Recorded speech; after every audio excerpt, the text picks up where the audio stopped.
Brazil. Nice to see you again, Huell Howser. From Pismo Beach, City Hall, from the Conference and Visitors Bureau. From the Conference and Visitors Bureau, and you have brought us a little welcome to Pismo gift basket here. Yes, we did. I see a hat with a butterfly on it. Right. I see an American flag. Yes. I see taffy. Uh-huh. I see a big crab. Right. But I don't see any clams. That's because we're going to find you a special one. Oh. And this is no time for you to clam up. Oh, boy. And here to greet us inside City Hall, you are the mayor.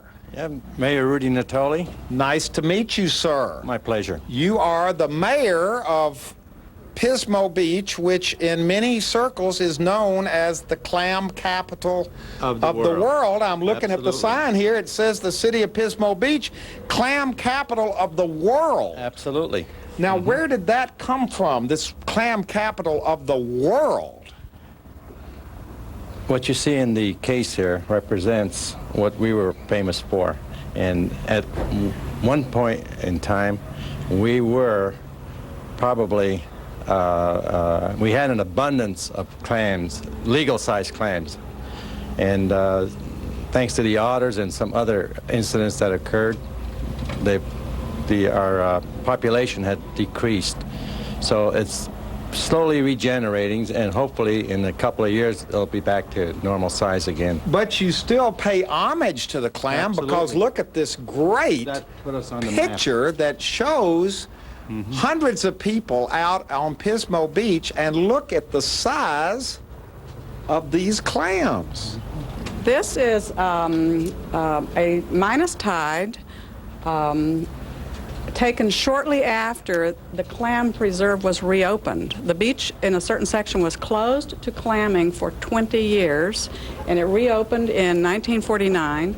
And this picture was taken in 1950 when there was a minus tide. And you can see how in those days the clams just were laying everywhere, and people just could pick them up and haul them away. And it reminds us of the olden days when they actually plowed the beach and they loaded their wagons, their horse and buggies with clams, and took them home and fed them to the chickens and the pigs. There were that many clams here. Clams. They went back clear to the Mission era. The Padres up in San Luis Obispo Mission ground the clam shells for lime. So there have always been a lot of clams here. Yes, always been a lot of clams. Now let's talk about these, because this is fascinating. Well, this is clam currency.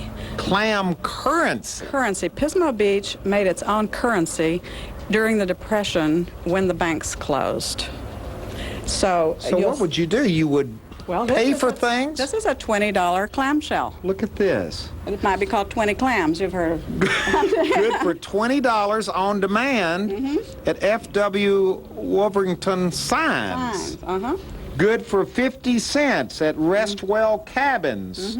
$1 on demand at Leader's Pharmacy. $1 on demand Beach Camp. $1 on demand at the Highway Cigar Store. Yes, and you'll notice they're all dated in March of 1933. And they were actually used as money, as legal tender, when there was no United States currency available. Tell everybody what this is, because this is amazing. When you serve on the City Council or on the Planning Commission or do something really notable in the city of Pismo Beach, you get a clam plaque. When you retire. When you retire, yes. And so this happens to be one of mine. I have more than one. You were on the Planning Commission, and when you retired in 1984, they gave you a clam plaque. Yes, yes. And they're highly coveted. And this is a legal-sized clam.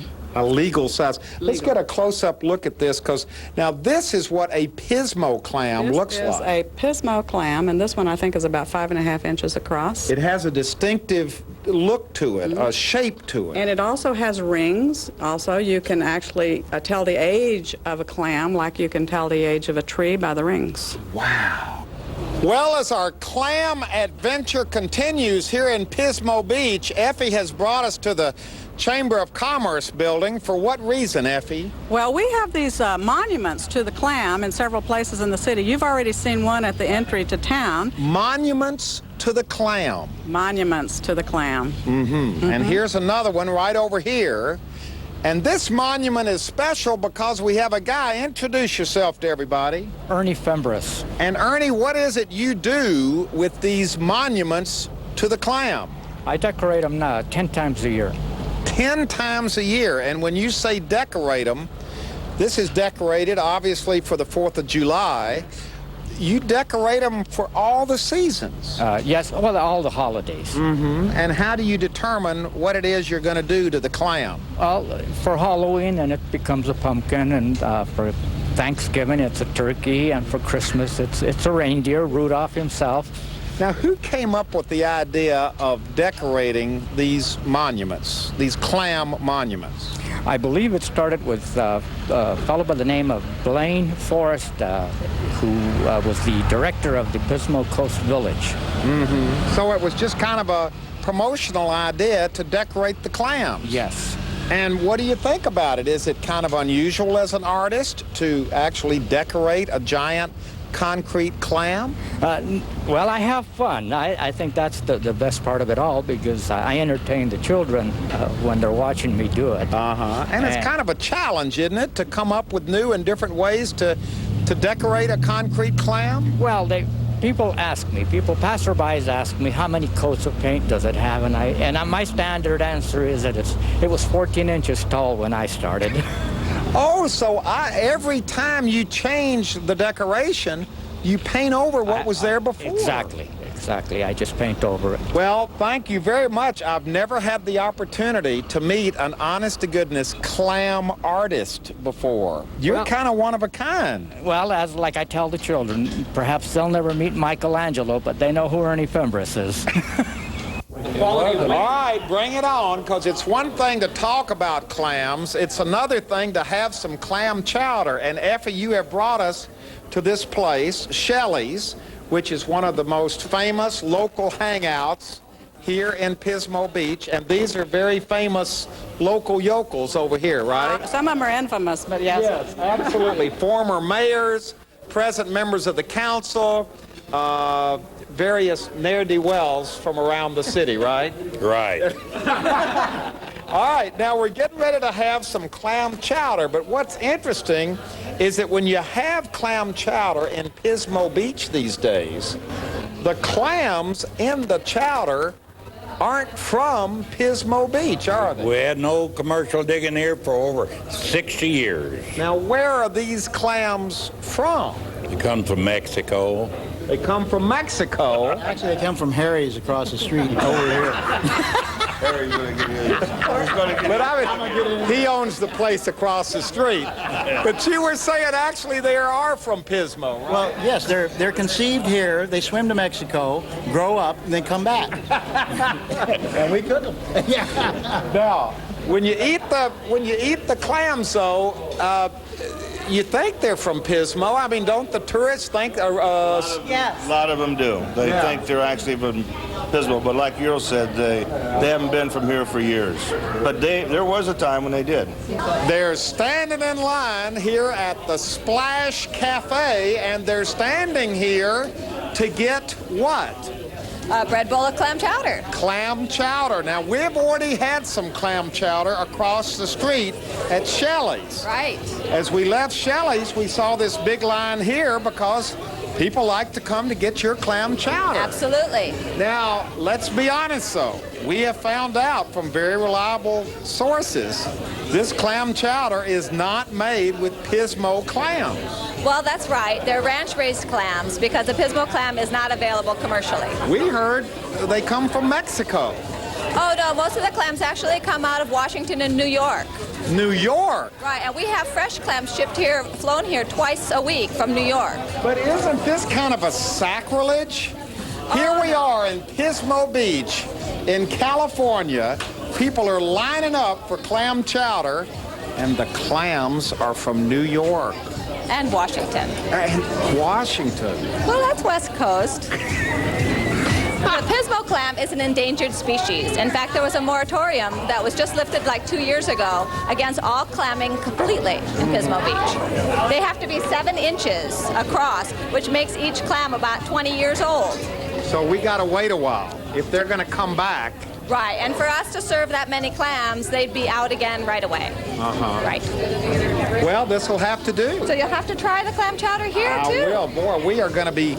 Clammed I have out. a feeling when you come to Pismo, you eat clam A chowder. lot of clam chowder. Is that part of it for the tourists and the locals alike? Absolutely. We go through almost 200 gallons a day in the summertime. You're kidding. No, it is our primary menu item. Well, here it is, clam chowder here in Pismo Beach. You bet. And the clams are from New York and Washington. Okay, as our clam adventure continues, Effie has brought us down here to the beach, and another one of these beautiful kind of off and on foggy days. That's part of the Central Coast. Well, it is. In fact, a lot of people come here to get out of the heat just to fog bathe. Well, they're going to be happy today because they got plenty of fog to bathe in down here. It comes and goes. That's part of the Central Coast in the summertime. You have brought us down here to meet somebody. Who is this lady right here? This is Virginia Miosi. She's a longtime resident and has many, many good clamming stories to tell. That's what we're here for. Nice to meet you. Nice to meet you. Tell us some good Pismo clam stories. Well, I can remember things, and then I've been told stories. So the ones I've been told was like from the old timers when they'd bring a horse and a plow, and they'd come down and plow on the fields, pick up the clams, put them on a flatbed, pulled by horses, and they'd take them up to their ranches, and they would grind it up, the clams, and they'd feed the shells out for the animals, and then they'd feed the pigs and the chickens with the clams. So they would be out right up and down the beach, plowing up clams. That's how many of them there were. Oh, you'd go down to the beach, and the clams were just laying on top of the ground. Wow. And you would go along, and if you see a little bubble in the sand, then that would mean there was a clam there. And so you dig your heel into the sand, and that would come up a clam. Now, did you ever cook with clams? Oh, yes. What would you cook with clams? Well, you made clams on the half shell, where you baked them, and then you made chowders, either the Manhattan or the Boston. My family preferred the Manhattan with the red sauce. Most people around here like the Boston with the milk. And every family probably had its own clam chowder recipe. Recipes, exactly. Now, what else was it you wanted her to tell us about, Effie? Well, about how you used to come over and take all the clams back to the valley. Right. We used to come over because it was hot in the San Joaquin Valley. So we'd come over, and Dad always had a beach house here. So we'd come and we'd play on the beach, and then we would stay a while because it got hot over there. Then when we went home, we would dig up a whole bunch of clams, put them in gunny sacks, and then we'd put them over our shoulder, and they'd try to go up the steps. It was hysterical to watch them. As a little kid, I saw them do this. It was so funny. And then they'd take them home. They'd get a bunch of ice from the packing house, and then they'd take them home, and everybody was waiting for us to get back. In the San Joaquin Valley with your fresh clams. And they would make chowders, and they'd fry them, and they loved them. It was great fun. Well, this ought to bring back a lot of memories. It's a nice, cool day here at the beach. Exactly. And I remember my grandmother, she used to take, in the morning, she'd wake us up, and we'd walk right onto the sand, because our cottage was right on the sand. And we'd go out there and get some clams. We'd come back, and that's what we'd have for breakfast. Clams for breakfast? Rice with scrambled eggs and beans, or our potatoes are delicious. It was fun. You know what? You've got the memories of the clams. Yes, and there were so many. The newcomers here don't even know what you're talking about. I have no idea. And when the the game wardens weren't watching, we would take the little tiny clams, go out there, and we'd hit one against the other, and then we'd eat them raw.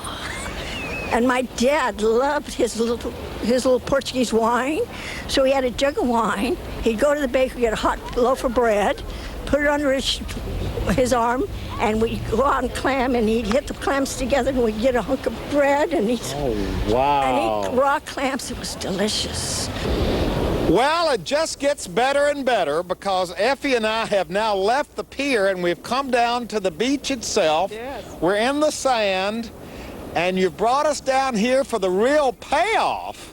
So far in our journey, our first live clams here in Pismo Beach. Look at this, right here by the pier. Introduce yourself to everybody.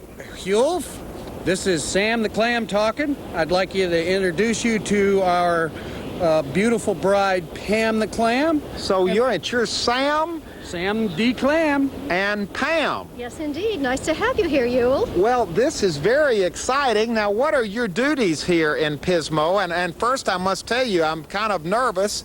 I've never really interviewed clams before. Well, we're a little nervous as well because every time we come out like this, there are people with forks that keep chasing us around, so it gets a little hairball. Yeah, exactly. What are your official duties? The official duties of Sam and Pam the Pismo Clam is to represent the city of Pismo Beach and its wonderful atmosphere and the clamming that can be done here on the beach if you're lucky. Okay, to end our Pismo clam adventure, Effie has outdone herself. She has brought us down here to the beach early in the morning at 6:45 in the morning. The only people down here are surfers. Yes. And us. And we're here to meet this fellow right over here. Good morning. Good morning. This fellow's name is Drew Brandy. He's with the California Department of Fish and Game. He is the game warden here at Pismo Beach, which means you're also the clam warden here. I am. All right, now we're here this time of morning because it's minus tide, which is the lowest tide you can get. And this is when people would have clammed, right? Yes, it is. Why? This, with the minus tides, more of the beach is exposed and giving them more area to find the clams, because the clams are in different ranges along the beach, and they can go from the shoreline right here all the way out to 80 feet. Okay, we've found us a little clamming place here. We've got some clamming, what do you call these things? Well, these are your clam forks. Is what they are is a six-prong Idaho potato forks that either been converted over by the folks that clam. They would put their clam gauge normally on the side. A clam gauge. Let's Correct. take a look at this, because what do you mean a clam gauge? Well, the gauge has to be 4.5 inches because the legal size for a clam is 4.5 inches. So they would pull must out touch. the clam, and it would have to fit in here, or they'd have to throw it back, put it back in. They would have to touch, and they not throw it back, but actually rebury it. Let's take a look at this really old one over here, because this one's one of my favorites. Huell. This particular kind is what they did is Look at this. went ahead and welded on a cage to it. Because sometimes the guys would be out in the surf, or the ladies, 2 to 3 feet of water. And so when they dug down and came up, all that water would be splashing Be them. careful. Right, so they splash them, they come up like that. And the clam then Would slide down in slide there. Right back in here, they could take it. Normally they'd be finding real good sized clams, but there again though, they could take it, measure it, if it worked, into the backpack or into their pockets or down their waders, wherever it took to hold the clam. Wow. Okay, now we're going to clam this morning. Exactly, it probably hasn't changed in 100 years, has it? No, maybe the population has a little bit, but clamming itself and the technique has not. All right, let's do some clamming here. We're here to watch and to learn how this is done. How do you know where to start looking? Well, you just start.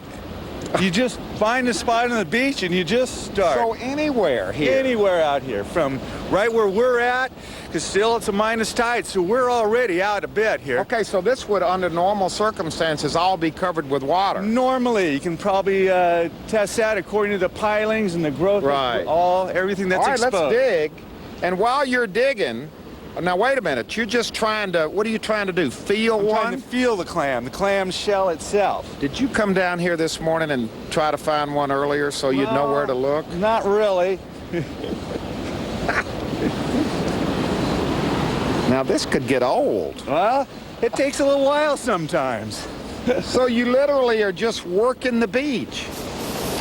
That's what we're Uh-oh, you can hear it. You hear that? Yes, we got one. Oh, and that sounds like a big one. Well, let's hope so. A clam. Oh! Does it look? Oh, it's big enough. Now that is amazing. You didn't place this clam, did you? No. This is.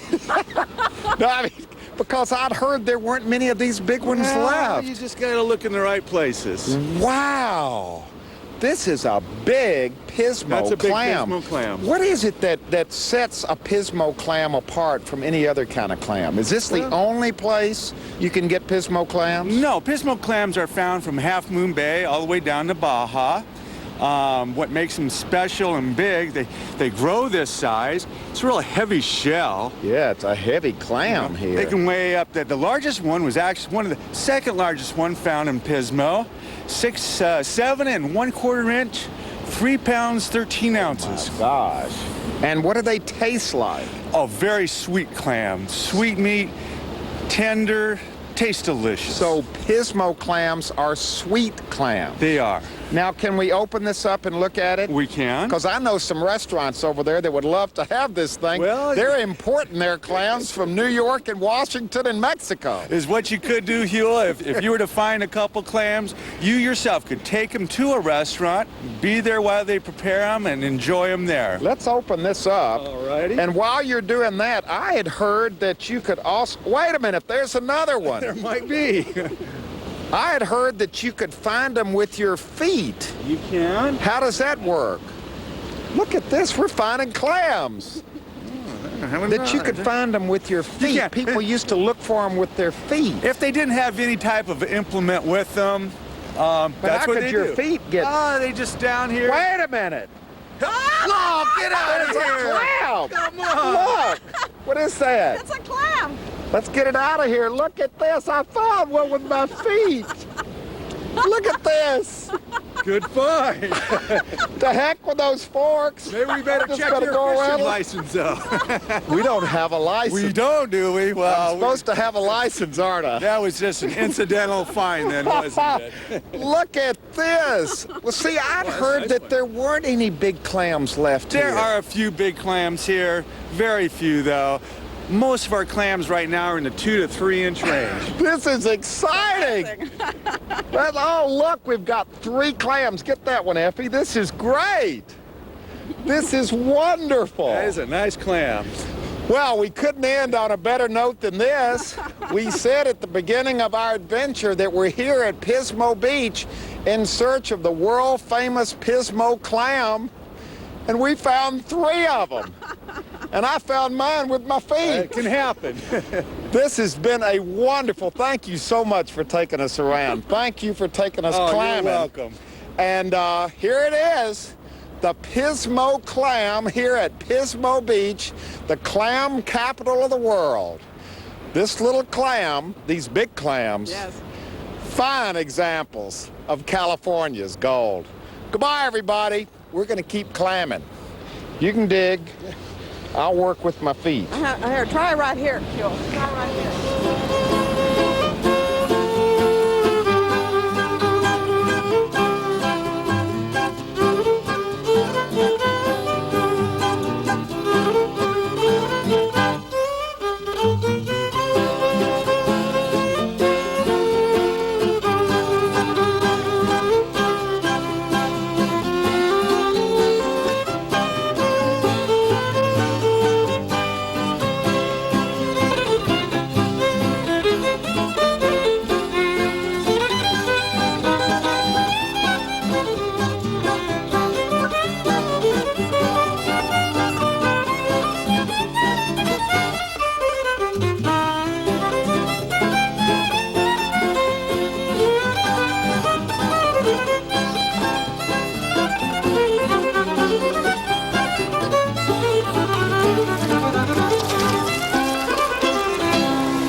Pismo clam. Opened up. Ready for the chowder bowl. Hello, everybody. I'm Huell Howser, and I sure hope you had as much fun as we did on this adventure in search of the historic Pismo Beach clam. And if you'd like to go on this clam adventure again or share it with your family and friends, of course, it's available on video cassette. All you have to do is call 1-800-266-5727, and we'll be glad to send it to you right away. Well, I sure hope you enjoyed our visit to Pismo Beach and an up-close and personal look at those world-famous Pismo clams. Now, as you know, every night this week at 7:30 here on KCET, we're saluting our state's Central Coast, which is one of my favorite places in all of California. There's always something interesting going on the Central Coast. And tomorrow night, we're going down to Cambria, which is this wonderful little community right on the coast, and we're going to be visiting this strange and wonderful place called Nitwit Ridge. See you tomorrow night at 7:30. KCET tonight at 8. The Antiques Roadshow finds more backyard treasures in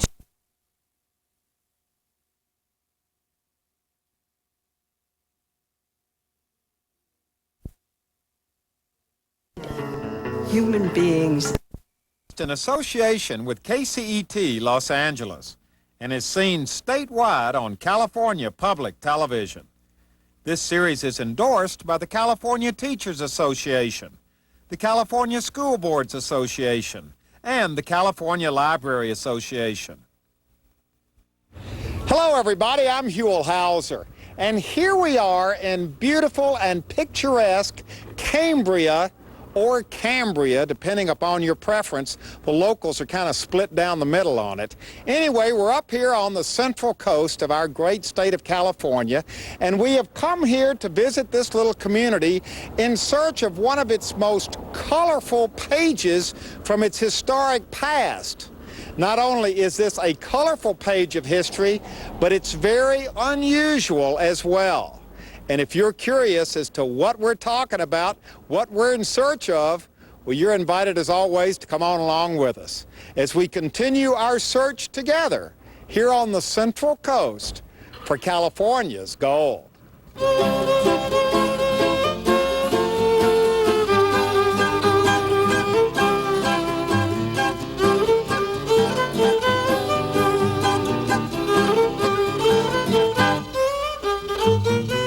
To get to our destination, we drove through downtown Cambria and then headed up a residential street.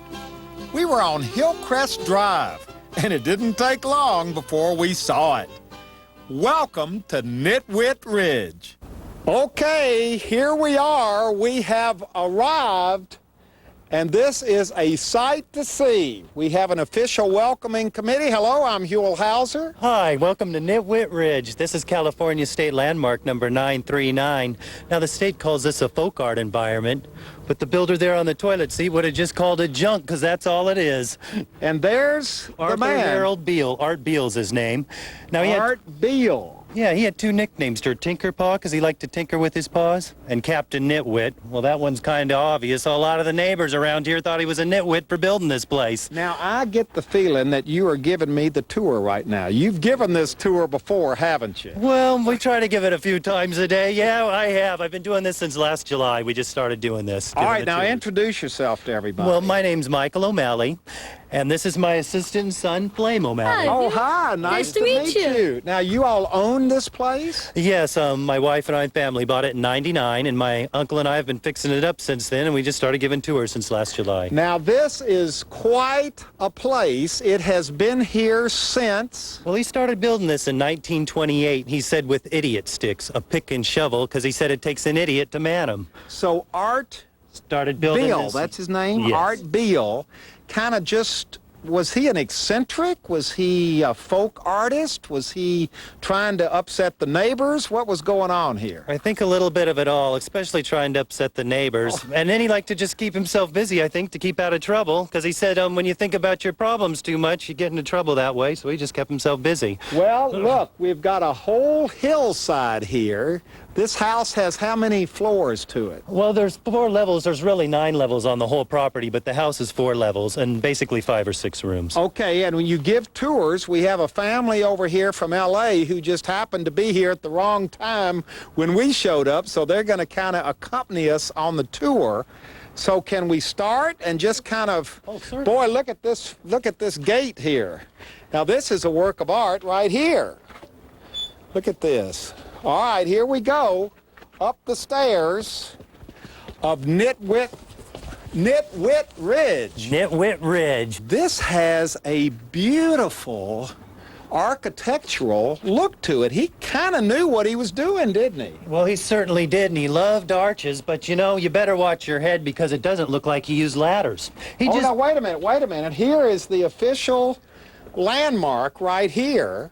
Yes, this is a California state plaque, California landmark number 939. So this is a legitimate Yes. A piece of folk art here. And they placed this plaque on his 90th birthday, June 26, 1986. When did he die? He died at the age of 96 in 1992. So he lived long enough to see this plaque installed. He certainly did. Oh, boy. Now, can we just walk right up through here? We certainly Look can. at Just this. watch This your is- head because he didn't use ladders. You almost bump your head all the time. This is great. Now, he got tired of a lot of different patterns, but you notice he never got tired of abalone shells. I'm telling you, there are abalone shells throughout the whole place. Every step is covered in abalone. Let's go on up here a little bit further.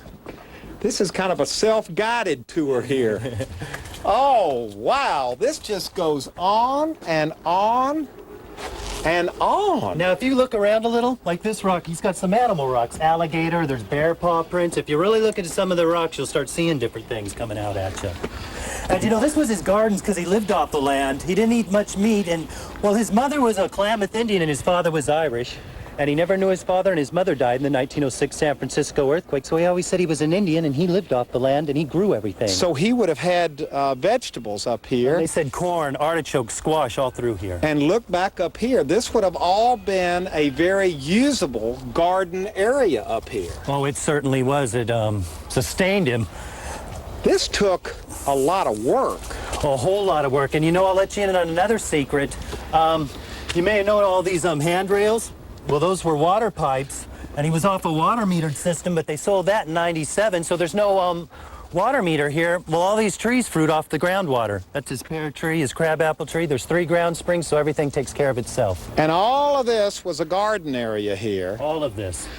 Look at Gardens this. back into here. Look at this. This looks like a real... Oh, there's one of our Beale's friends. Oh, there's a little deer up here. It's run off before we could see it with the camera, but there was a great little deer up here. Because he'd call his friends animals. He liked them more than people. And he said he put these cans in here like this with the tabs turned out because he had a problem with gophers in here. Well, he said the wind would blow there, scare the gophers. But, so the wind would blow through the empty and cans. scare the gophers away. Now, I'm looking over here at this whole little... Gosh, there's a whole another world up here. What is this? Well, this is his original cabin back here. This would have been the front entrance to it. This is the first house he built in 1928. Wow. And supposedly he came up here with a woman named Gloria, the love of his life, and there's stories behind that even, but this is where they lived in the beginning. So this is part of a historical landmark that's kind of fallen down. He left it like this, supposedly abandoned this in the 40s or 50s, and his cast iron bed and mattress are still in there. There's clothes rotted into the floor. He abandoned this place, let it overgrow, and that's when he started building Nitwit Ridge. Wow. And what was this little thing over here? This was his workshop, but you know, I told you all the handrails were water pipes. Well, he ran more electrical than he did water because the water pipes go from the top of the street down, but he's got electricity and lights throughout this whole property. So he wired it, he did all the water, And this is kind of... Well, this is a broken down stairway, but where that pipe ends underneath that corrugated metal, he built a wishing well into the side of the hill there. It's about 4 foot in diameter, and on top of the wishing well is an old dryer drum. But what's funny, he said there was an earthquake or a tree fell that hit the cabin, but this was his landfill, because he was the trash man in the 40s and 50s. Well, this is where he dumped all the trash in the 40s and 50s, and you can see he built with tin cans, he built with engines, gas tanks, washing machines, tires. That's just what he built behind all these walls. He was one of the original recyclers. Yes, he certainly was. Now, do you give any of the tour yourself, or you just listen to what your dad says? Just listen to what my dad says. Because you got to pick this up eventually. Yeah, You're going to be giving the tour as Yeah. well. All right, now are you all listening to all of this? Because this is very interesting stuff, isn't it? She wants to pick up some of the cans for recycling at school. No, no, no. This is a historical landmark. These are supposed to stay right here. But you're learning to recycle. That's good. Now let's go on down here. All righty. Because look, we're seeing some great... Oh, look at this shot, Cameron. Look up here at the light reflecting off the abalone shells. Those are beautiful. Now that's art. That is art. It's folk art at its finest. And he collected all these abalone shells from the beach down there, Moonstone Beach in front of the rocks down there, in his 2.5-ton truck. Look, you can see the beach down here. You can actually see the ocean. He used to have a full ocean view from that cabin. That's why the mystery, why did he leave this cabin and move up front? Like his personality changed. Well, the cabin the cabin didn't fall down. It has fallen down over the years. Yeah. All right, let's walk back around through. Well, wait a minute. It goes to the top. Yeah, let's go I'll take up. you to one of my favorite spots. You know, when you really do start thinking about him digging this out, collecting, sorting the junk, running the pipe, building the house, it's tiring to think about, but he did take coffee breaks, and he made this personal coffee break bench, but you'll have to sit here because he painted a picture with the view. He would have just sat right here. Yep, and stared out and the looked ocean. out at the ocean. Wow. That's what I do all the time, and I love it. Look how beautiful this little scene is over here with the vines, the flowers, the trees, the picket fence. It's really got a beautiful feel to it. Now, it starts... Now, would you like to go up to his landfill? I can take you a different way. So this is kind of a dead That's end. another stairway, but this stairway will get us the same way. See, at one time, he had 6 or 7 stairways running around and through this place. But now, these were all live water lines up until '97 on the whole property. Oh, so you mean... I thought you meant he made the handrails out of water pipe, but you mean the handrails actually had water running in them? Yes, they were actual functioning water lines, and they started up here was where his water meter came in. Oh, my God! Now, this was his landfill. He dumped 20 feet of metal, junk, and debris under here and just covered it with dirt. So when he was the garbage man, he drove his 2.5-ton truck down on this pad and filled it in. But now when he's in his 70s and 80s, this was a functioning fountain. This sink used to fill up, overflow into that sink, fill up, run into the tub. Now there's a drain at the bottom of that rim on the side of the tub. It'd run out that drain and water the terrace garden below. All the way down here. Yeah. Wow. That is amazing. And, again, a whole abalone assemblage here. Oh, yeah, just he kept putting abalones. This is so beautiful Now, this up is here. supposedly one of the original stoves from Hertz Castle, he said, that they threw away in the early 30s. It is a commercial electric oven, but we don't have written documentation, but he hauled away junk for them in the early days, so it probably is. So he hauled junk away from Hearst Castle? Yes, in the early 30s. He said he was one of the only few guys with the permit to drive a truck, so the Hearst hired him to haul away a lot of their junk. Wow. Again, another little shed or shack or something here. This is like a stack of... That's rims from a car that he concreted together and put a post down. Now, the neighbor tells me when he's in his 90s, he said he was going to take that washing machine agitator, make it spin, put a light up there, and make a lighthouse out of this pillar. This is great. What are you looking at over here? Just checking it out. Look at the natural flowers. It's very pretty. Look at this. This is another beautiful shot. Just looking down the side here.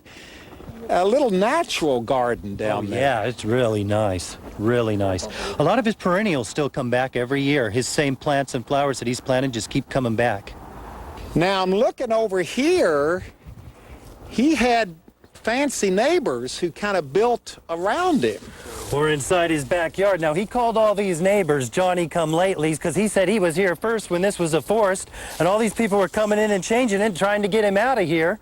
because I think they wanted to develop this land for the ocean view. They were tired of the crazy old man. So he was here first. The neighbors came second. And they literally built right up to his property line, but he never changed his lifestyle. He stayed the eccentric collector he was, even though the neighbors must have just been going crazy. Oh, they were, but that made him even more so. He'd go to the council meetings, everything. He was constantly defending himself and just carrying on, being the town character. And the town never really forced him to change or clean up anything, did they? I mean... no, but he had the county in here fighting with the building inspectors, and he said it was all grandfather, but in 28, there was nothing up here, Huell, and they didn't pull permits much back then, so he just kept doing his own thing. But now this whole area we're walking on, if you just dig down an inch or two, you think you hit a rock, but you'll hit an old master cylinder from a car. So this is a collection of stuff from this landfill that we are standing on here. Yes. So he's been, wow, this is beautiful stuff. Well, yeah. All of this is underneath us over here. This is all everywhere. A landfill all here. of it. For 20 feet down, they say 3 or 4 or 5 cars are buried down there. He said he buried 3 of them himself. Trucks that burn up on him. Does your dad send you to do some digging to find some? No. Well, you unearth some of that stuff when you drive your mini bike. Yeah. You find this stuff all around I just bump on stuff and I just find it like, whoa. Pulls it right up out of the ground. Yeah. Now that's supposedly from Hearst Castle too, this concrete piece here. Now that looks like it could be from Hearst Castle. That's beautiful. You know, at one time they said he had Marion Davies' bathtub up here, Phoebe Hearst's chair, and even some of the Hearst dishes up there. The neighbor can remember. She can remember people walking off with them. Well, that's part of the legend, isn't it? Yeah, well, certainly. Something built into the side of the mountain here. What is this? Well, to me, it looks like refrigerator doors, but there's what, those white doors there? Yeah, those look like refrigerator doors that are sitting right next to that little building. Now in that little building's a toilet and sink and it's a workshop. You can see the level.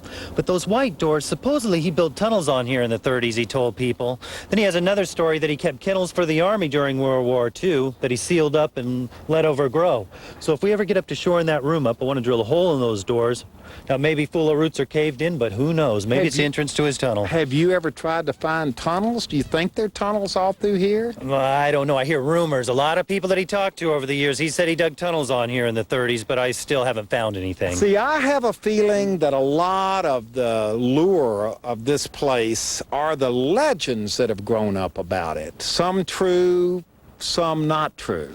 Yeah, some true, some not true. But he was a truthful man, and you can kind of tell when he's talking in interviews when he's kind of pulling people's legs and when he's being serious.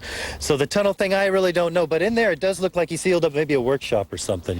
Now we're climbing through some more of the...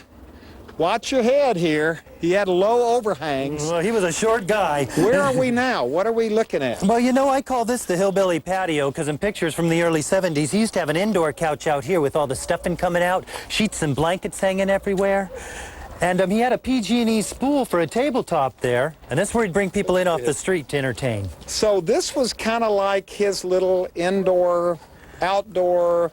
Look at this wonderful tree that we're under. This is a big old tree. Yeah, it's a California redwood. This is where he'd entertain people and he'd feed people underneath this tree. Wow, this is great. And look at this view looking out over here. This is kind of an interesting look, looking down at all the different levels that you can see going down the side of the hill.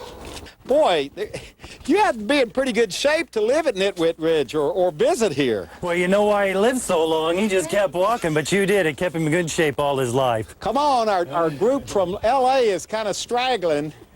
We didn't promise this was going to be easy. It isn't. It's a workout. All right, what are we looking at now? Well, now I'm going to take you over here. Well, you noticed probably by now our Beal had a good sense of humor. He's got some toilet seat picture frames. Well, to complement that, this is what remains of his old two-seated outhouse. With his and her toilet sitting in here, he said he could sit here and have conversations. Oh, that's amazing. Was this really an outhouse? Yeah, it worked. This is spring water that runs under it, and there's a neighbor. He's 85. He still lives in this neighborhood. This used to have a solid door on it and said, RB will be using this thing, and sometimes when you get a group of people down there, he'd kick the door open and start talking to him while he's sitting on the outhouse. So he did have a sense of humor. Yeah. And this place sat empty for a long time and deserted. So a lot of his stuff disappeared, didn't it, probably? Since 89, it sat here till 99, just with no one here abandoned, no fence or anything. So wait a minute. This sat totally empty and deserted for 10 years. 10 years. And people could just wander through? And take whatever they Well, they probably wanted. took a lot of stuff, didn't they?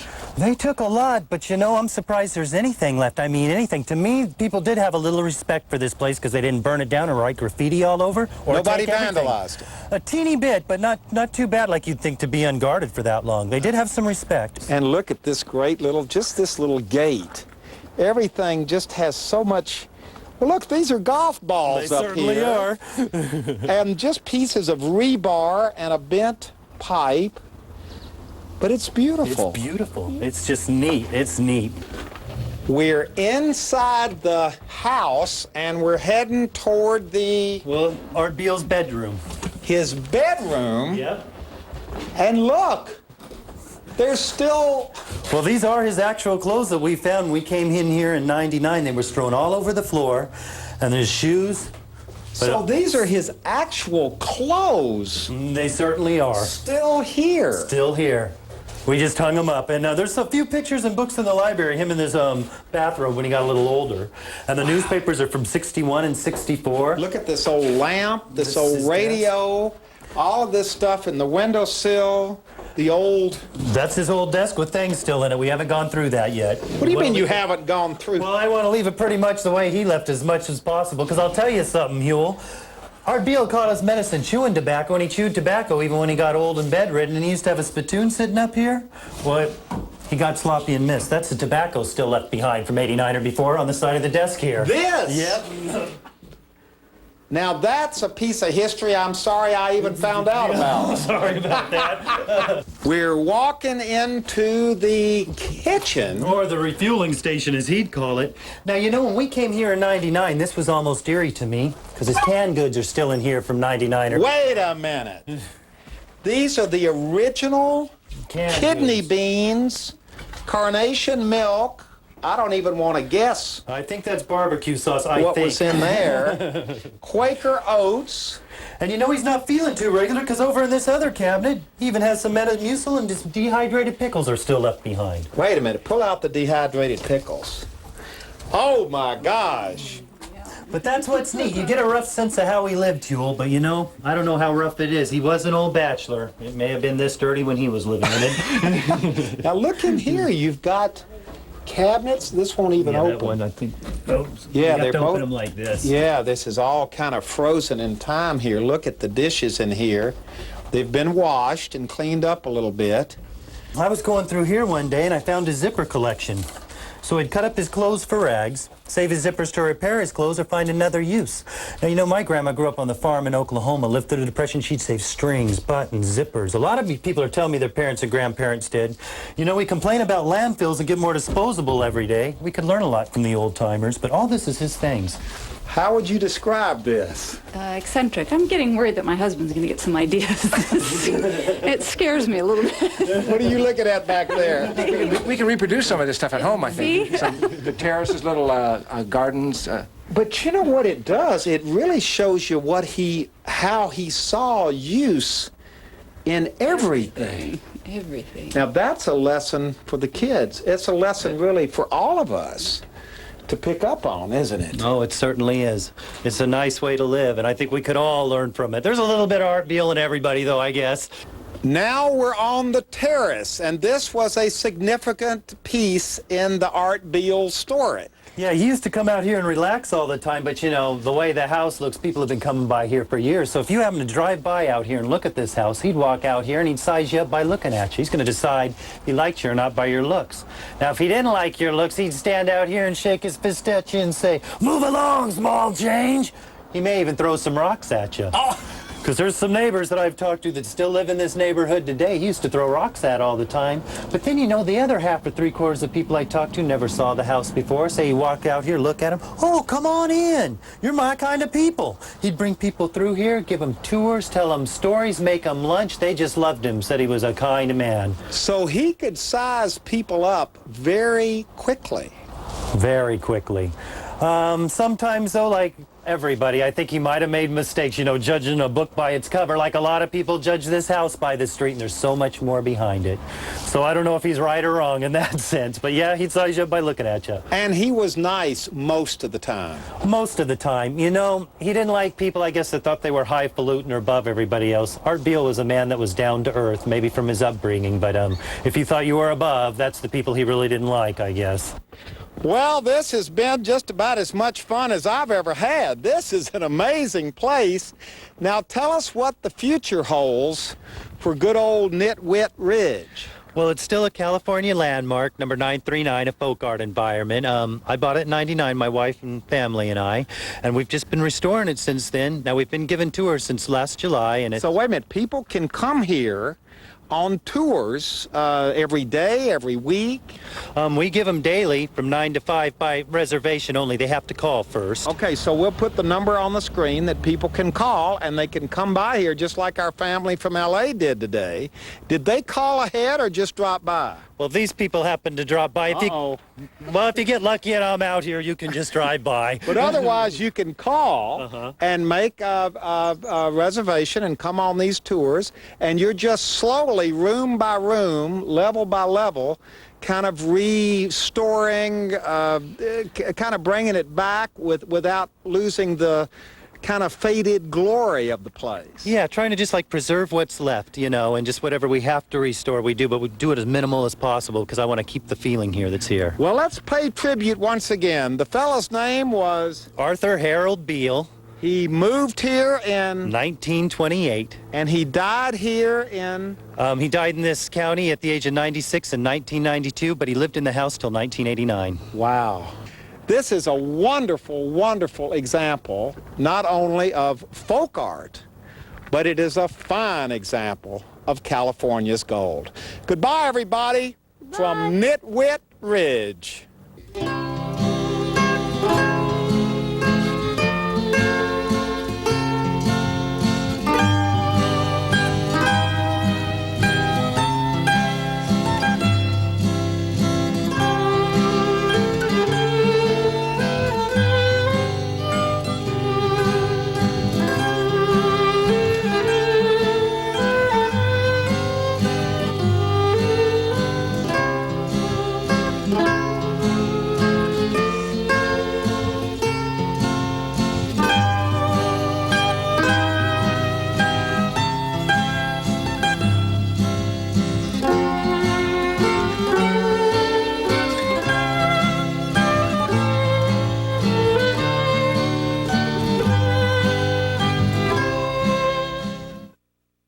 So he wasn't crazy by any stretch of the imagination.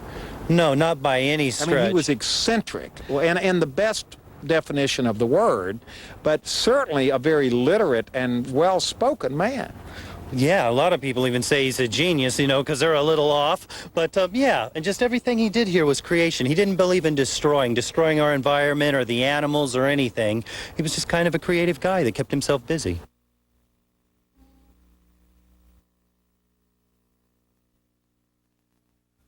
Hello, everybody. I'm Huell Howser.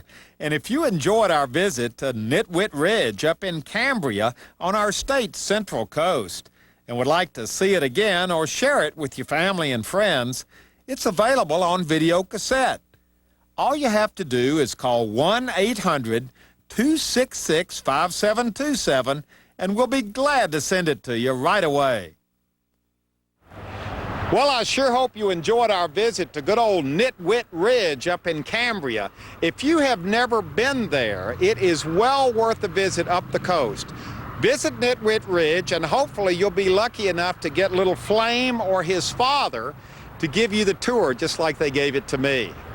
Now, of course, every night this week at 7:30 here on KCET, we are saluting our state's Central Coast, which is one of my favorite areas of the entire state of California. There's always something interesting going on our Central Coast. And tomorrow night we'll be visiting one of the most beautiful, one of the most scenic and interesting state parks in our entire state. It's called Montaña de Oro, and it too is well worth a visit. We'll see you tomorrow night in the park, right here on KCET. KCET tonight at 8 on Nova. Lost at Sea. How did an 18... In the days when sailors had to find their speed in knots, and dead reckoning could be fatal. It was very easy for the pirates to catch the cargo ships. An unknown genius discovered the key to navigating the open seas. Time. Based on the best-selling novel by Davis Huell, Lost at Sea, The Search for Longitude.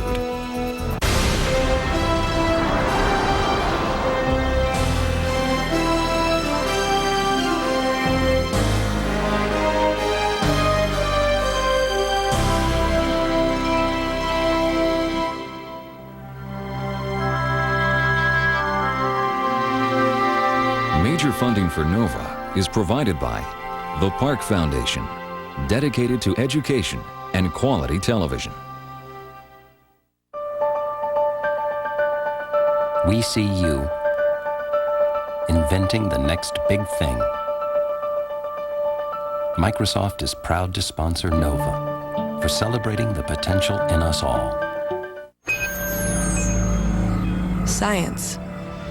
It's given us the framework to help make wireless communications clear. Sprint is proud to support NOVA. And by the Corporation for Public Broadcasting, and by contributions to your PBS station from viewers like you. Thank you.